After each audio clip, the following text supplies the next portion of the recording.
Hi, welcome. My name is Charlotte. I love colorful and sparkly makeup, and today I'm going to be talking about the best, most beautiful makeup that I tried for the first time in 2024. I love these end of year ranking and roundup videos. So a few days ago I posted a tier ranking of around 10 randomized makeup products that I tried in 2024. I will link that below. I did that just by randomizing products to talk about, so it meant that I didn't actually get to talk about all of the makeup that had made it to my list of what I would consider God tier makeup that I tried in 2024. Not necessarily things that were released in 2024, but things I tried for the first time this past year. So this video is a follow-up to that video. Some of the things I'm going to talk about, I already talked about in that previous video, so I'm not going to harp on them too much today. I also do just want to acknowledge that I bought a lot of makeup in 2024, despite the fact that I was on a no or a low buy for most of the year. I have been trying to develop a healthier relationship with makeup consumption and buying things in general for about the past 2 years. I'm still not comfortable with where I'm at with that right now. It's something I'm going to continue to work on in 2025. So I just want to give the disclaimer that while I talk about consumption and consumerism on my channel, it's not something that I have figured out yet. It's an area where I continue to struggle. You'll see a lot of makeup I bought this year between this video and the last video. And if that's triggering content for you, then I hope it goes without saying that that is totally fine. Please click away from this video if you need to. But that said, I still think that we can admire and appreciate things without then going out and purchasing them ourselves. So please don't take this as like my recommendations for things people should buy. But remember that in your own makeup collection right now, you have God tier level makeup that you love, and that is just worth calling out and appreciating every so often. Okay, that's the end of my disclaimers. If you're generally interested in thinking and talking about these kinds of things, then I would love if you would consider subscribing to my channel. I'd say there were two major categories in 2024 where I was exploring and trying a lot of things, and that is blush and lip products. And I think in both of those areas, I found some real favorites that I'm going to continue to use next year, and a lot of like lip products that I think I want to try to pan. One real standout lip formula that I tried this year is from Nabla, and these are their jelly lipsticks. This formula really helped solidify, I think for me, what I'm truly looking for in lip products, because I had typically before this year been into like cream lipsticks. So like a creamy, satiny kind of bullet formula, I think was what I wore the most often. And I find that those creamy formulas, I don't know if it's that they have a white base or if it's more of a texture thing in the ingredients, but I find that they can sometimes break up a little bit on my lips and look patchy, and so there will be like areas where there's pigment and areas where there's not pigment. This might be a me problem because I do use a lot of chapstick over and under lip products. It's just a constant, but I just find that can be really obvious when there's more of an opaque white-based color to the lip product. And this year I've been getting much more into translucent glosses, glossy balms and stuff like that. These Nabla jelly lipsticks are a really interesting hybrid between a bullet lipstick and a sort of glossy balm type formula. They have that beautiful translucency, but they're also less sheer than your typical gloss or balm. And they're less glossy too. Like they do kind of read on the lips like a satiny lipstick formula, just a little bit shinier, I guess, like a shiny satin lipstick. I watched some reviews of these where people were surprised that they weren't more glossy because of the name jelly lipstick.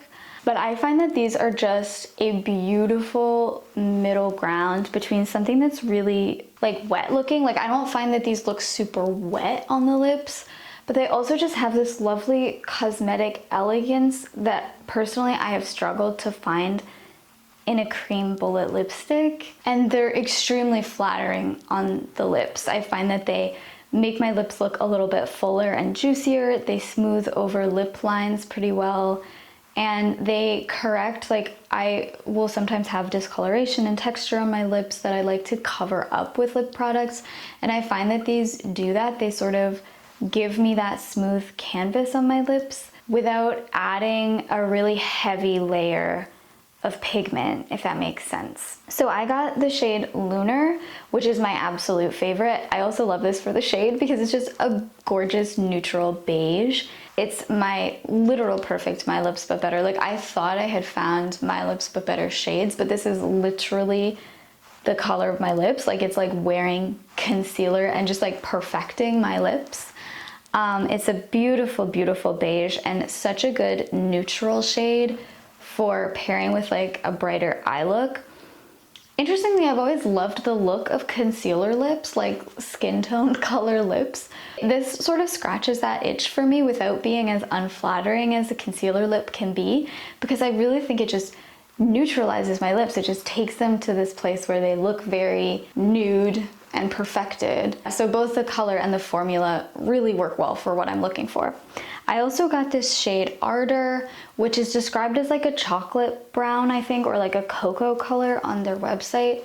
It's a lot pinker than I expected based on that description. So this is not an everyday kind of shade for me, but it's like a brown berry, I would say. And it's really pretty. It's just not as wearable for me. But if you have a deeper skin tone with cooler undertones, I think this would be a gorgeous nude. It's like a cool toned kind of chocolate berry is how I would describe it. Now, in a similar vein to that, I also tried these Naturium Phyto-Glow lip balms this past year. And this particular one, which I've been wearing constantly for the past few weeks, is the shade Crimson. It is a limited edition shade. They released 3 limited edition shades and I bought 2 of them because they were just like holiday, like red adjacent sheer shades.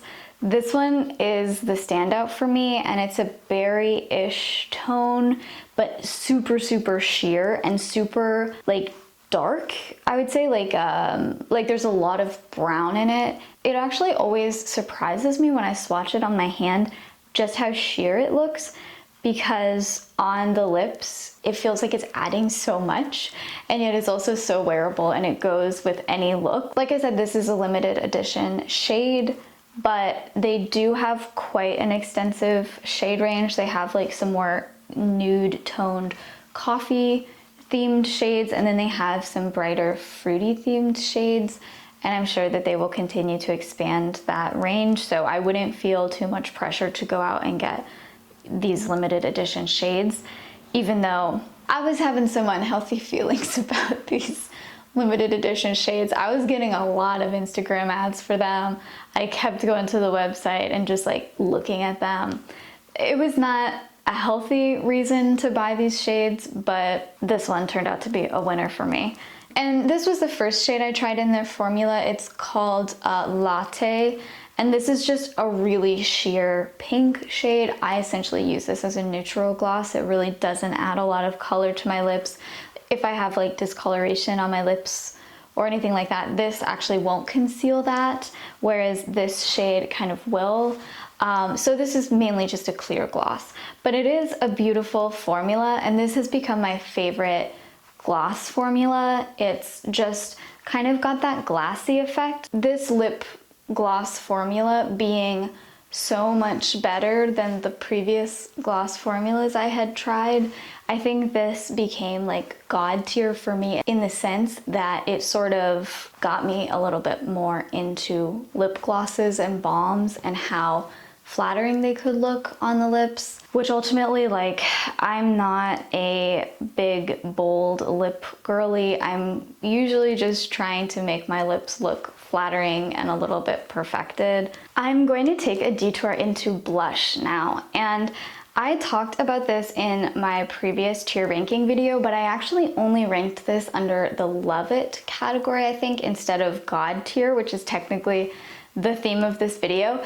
But I've used it a bunch in the days since I filmed that video, And actually, I think I'm moving this into God tier. It's such a light shade, and I think that's really what I love about this. I do like the formula of this, which I don't usually tend to go for like liquid cheek products, but this is pretty easy to use. I don't think the fact that it's a liquid blush is a particular plus for me, but it also doesn't detract from my experience of using it. What I really love about this is the shade. Did I say what this is? This is the e.l.f. Camo Liquid Blush in the shade Peach Perfect. Very light, warm-toned, peachy, youthful, that whole kind of vibe. I happen to have fair to light, warmish skin, and this is a really great, easy, nude, barely there kind of shade. I am wearing this today along with something else, and how I've been using it recently is to actually put a pretty broad swath of this really light color, like all the way across my cheek in this region. I've never been like somebody who goes ham on blush, so it's possible that I'm saying this and you literally don't see it at all. Partly that's the camera, partly that's because I'm light-handed with blush. But the way I used to apply my blush is really high on the cheekbones, just here, because I wanted to use blush to shape my face, but I was always conscious of not wanting like a blotch of pink on my cheek, you know? I didn't want it to look like blush. I wanted it to just look like part of the contours of my face. So I would keep it really high in this sort of like lifting effect that everybody has been talking about for the past few years. What I find sometimes is that placement only, and then having this whole lower part of my cheek bare, on my face shape, I found that it was sometimes making my face look a little bit like boxy or maybe too long, or I don't know. I mean, these are my own specific insecurities about my face shape. But I'm glad I tried doing a sort of broader blush application because I feel like it really like balances out my cheek. It adds color to this area that can sometimes look a little bit hollow. It does help to shape my face, but in a very different way from like a contour. So what I've been doing is I've been laying down this area of really light pink and then taking a brighter blush shade and going over that sort of more in this part of my cheek, more targeted. Now, is this overkill? Possibly, but I've gotten a lot of compliments on my skin in the past couple of days, and I personally really love the way that just like blends my blush seamlessly into my complexion and gives a little bit more life to other parts of my face. I wouldn't have been able to do that with any other blush shade in my collection. It's really only this like skin tone adjacent shade that made that work for me. So that is now my perfect use case for this specific shade. And personally, I think that makes this deserve God tier. On the subject of blushes, I won't harp on this one because I talked about it in that previous video, but it's time to call out the Phytosurgence Skin Spark blushes. This is my favorite blush formula. I now own 5 of them, and 4 of them were things I picked up in 2024. I think that Phytosurgence is really known for having nuanced shades, and a lot of the time when we say nuanced, we mean that a color contains tones of gray or brown, and Phytosurgence does that really well. I think their most popular shades are in their like toasted collection. So shades like Condensate, which is like a dusky grayish lavender, and Evaporate, which is a toasty brownish peach. I do like those shades, and that is very much where I used to lean when it came to blush. But as I've been describing, I've been getting much more into vibrant blush tones, something more like a pink or a red, something without a white base, without a ton of brown or gray pigment. And that is all because I took a chance and tried this shade Swelter from Phytosurgence because it looked so beautiful on so many people. It's just this gorgeous, rich, reddish, cranberry, strawberry type red, Not too pink though. Like, it does not pull hot pink on me, which a lot of things do. So juicy and summery, and I really like the look of even like building this up to a level that I would never have imagined doing even a year ago. This was a huge hit for me this year. I wore it all the time in the summer, and I still use it. I mean, it's like, it also gives you a nice like bitten winter look. I used it the other day over this Peach Perfect blush to just get a little pop in the center of the cheek. You can sheer this down. It's beautiful, and I think the formula on these is also beautiful. And then this shade I only just got in November. I did a little birthday shopping for myself at Phytosurgence, and this was absolutely the biggest hit. It's called Simmer, and it's like a cool toned kind of pink. I know on their Instagram the brand has said that this is really popular with brides. So this color is definitely not in itself like revolutionary or particularly nuanced, but the way it shears out over my cheeks is really just flattering, like a really nice, cute flush, a neutral kind of pink. I know that Phytosurgence tries to make their shades very flexible across a lot of skin tones, and in general their shade ranges are really inclusive. So one of the ways they do that with blush is by removing like the white base that you might find in other brands' blushes. So they don't have that in every shade, but I know that like Swelter is what they call a low white base shade, which gives it like more of a watercolor effect, and it means that it will meld with your skin tone. So whether that's depth level and being flexible for deeper and lighter skin tones, but also I find that that helps it meld with my undertones. So even though this is a shade that's sort of in opposition with my undertones, it blends out and it absorbs the warmth of my skin. And I think that's part of why this comes up looking red on me instead of like a hot pink. It's not fighting with my skin tone, it's allowing itself to meld with my skin tone because of that translucency, if that makes sense. To some extent, I think you're going to get that no matter what with a blush because you are applying it sheer, but I just appreciate that that's something they take into consideration in making their shades. Okay, let's talk about some eyeshadow. One absolutely god tier shade that I tried this year is the shade Komodo from Glaminatrix. This is part of their Glimmering Creatures Part 2, I want to say. They have a bunch of iterations of that collection. That formula is essentially just a really sparkly, rich shimmer formula. Most of the shades don't really have any kind of shift, which I really like because I'm always looking for sparkle and shimmer over shift personally. And this particular shade is just a perfect neutral, cool taupe. I feel like 2022, 2023 were sort of like the era of taupe. We saw some discourse also about like what is taupe. I remember when the Natasha Denona I Need a Nude palette came out, people were like, this is supposed to be a cool toned palette, but why does it lean so warm? I know Lauren May Beauty has also done a lot of content on the shade taupe, but a lot of the time her definition of that word leans more bronzy than personally I would consider a taupe. I think of a taupe as more of a silvery cool toned brown, and this shade Komodo has a cool toned brown base with silver sparkles. So it really, for me, is the like platonic taupe. Now, do I wear it as much as I should? No, because I have a lot of makeup. Now, over the past couple of years, I sort of told myself I was swearing off palettes. In 2023, I think, I depotted most of my eyeshadow collection. Yeah, I believe it was 2023, maybe 2022.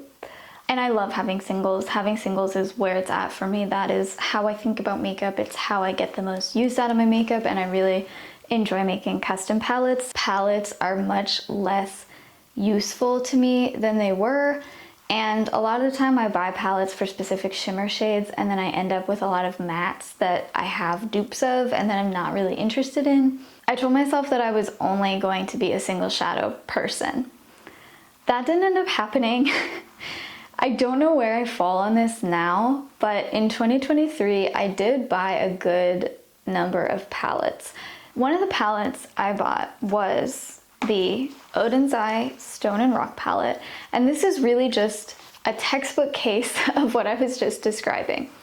I have repanned most of the gorgeous shimmers in this palette that were the reason that I bought it to begin with, and I have not touched a single matte in this palette. I haven't even swatched most of them.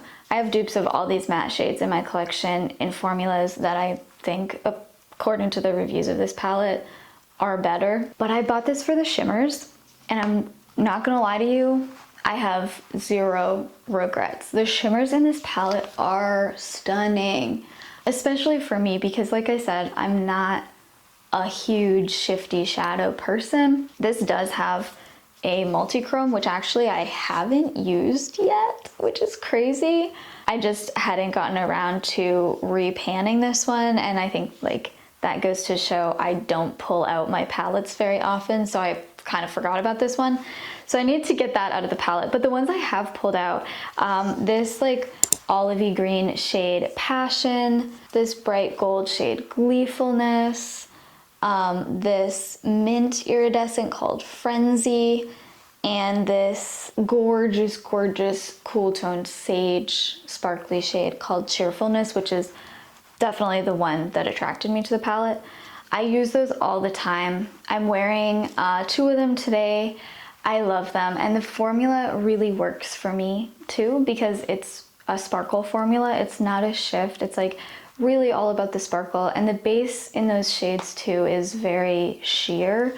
So they're not iridescent shades. Like it's not like they're shifting from translucent to colorful, but they're just really sheer that I essentially use them as toppers, even the ones that aren't very light colored.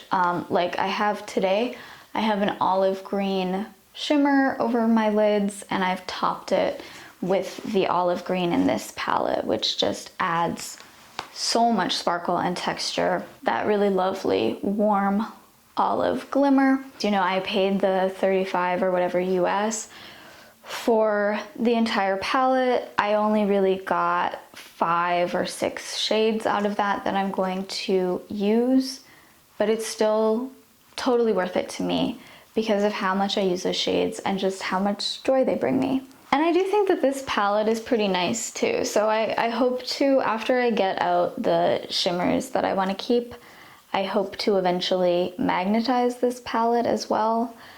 But that can be a project, and this is why I didn't want to continue collecting palettes, because it's like they kind of are make-work projects for me if I'm going to depot them, repan things, magnetize the palette, feel like I've gotten my money's worth out of getting the whole palette.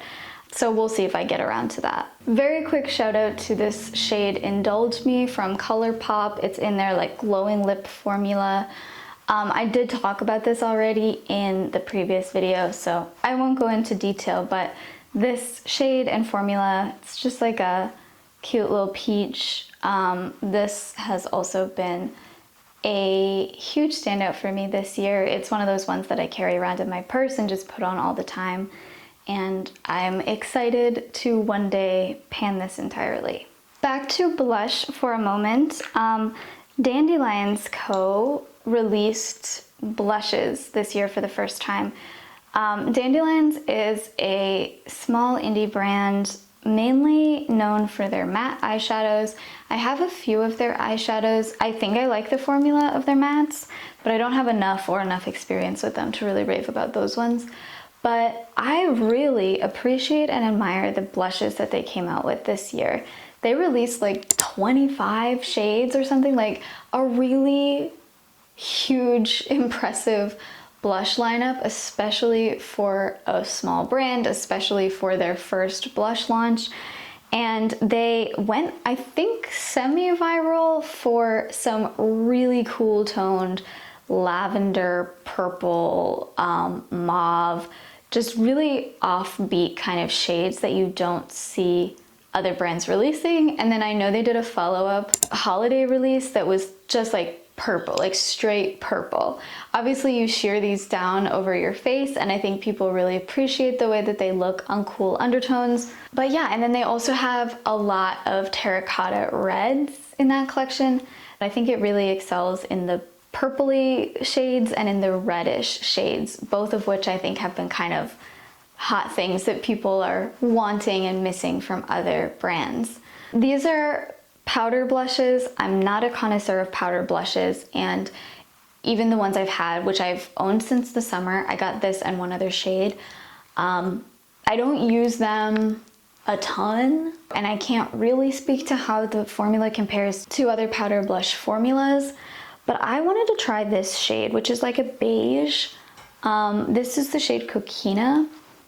I think I'm saying that right, I'm not sure, but that's how it's spelled. It's just like a really neutral sandy beige. I think it leans slightly cool toned, but this is like so barely there on my skin. And it's not the lightest shade, by the way. I think the lightest shade in their range would have been too pale for my skin, which is saying something. But this is just so barely there. I will show you a swatch, but I don't even know if you can see it on my hand. So it just adds the most subtle shaping effect to the face. I think that this has added something really unique and interesting to my collection this past year. So that's why I'm placing it in God tier. The final thing I have to talk about today is this green highlighter from Rituel de Fille. It's the shade Borealis, and this was in collaboration with Andromeda on Instagram. I'm just a fiend for green, so that's the main reason I like this, but I do enjoy the formula and it smells really nice. It's just one of those kind of stiffer cream formulas that you can pick it up with your finger, or you can take a brush and get very little on the brush for more sheer application. But I love green, and I love being able to wear green as a neutral. I'm wearing this today, and I think it's really not obvious that it's green. There's no stripe of green on my cheek, but it just gives just a subtle sort of magical glow with a little hint of color. I do plan to mix together some of my own colorful highlighters using eyeshadows from my collection. So this has inspired me to experiment with more like colorful highlights. But I've just worn this so often since I got it, and I've been trying forever to pan a more like neutral champagne highlight. But honestly, I feel like there's so few looks that I wouldn't pair this with because it looks so much like a neutral highlighter. Usually I pair it with warm toned looks or green toned looks, but like this could just replace champagne as like my everyday highlight, and I would feel great about that. So that's all the makeup that I wanted to talk about from my God tier 2024 discoveries. As I said, these will definitely be going forward with me into 2025, and I'm going to try and keep my excitement around them and remind myself that I don't need to buy new things anytime soon. I have makeup that I love and cherish. Thank you so much for watching, and I hope to see you very soon in a future video. Bye!